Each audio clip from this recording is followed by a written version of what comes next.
Nasa kote ng mga otoridad ang tinaguriang most wanted person dahil sa kasong rape at sexual offenses sa 13 Martires City, Cavite. Patrol woman Meremay Sarturio sa report.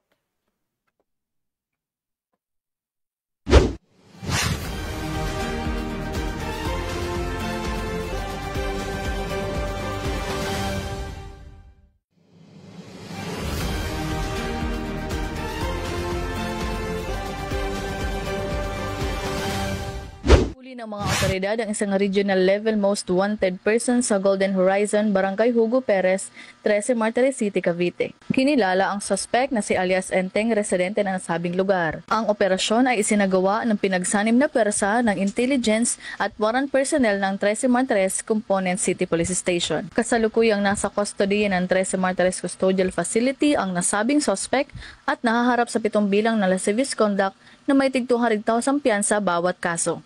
2 bilang ng sexual assault na may tig 200,000 piyansa rin bawat kaso.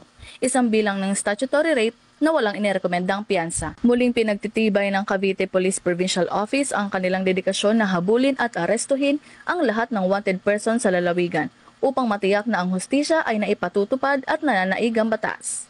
Sa patuloy na pagtutulungan ng pamayanan at kapulisan, mananatiling ligtas ang Cavite para sa bawat Caviteño.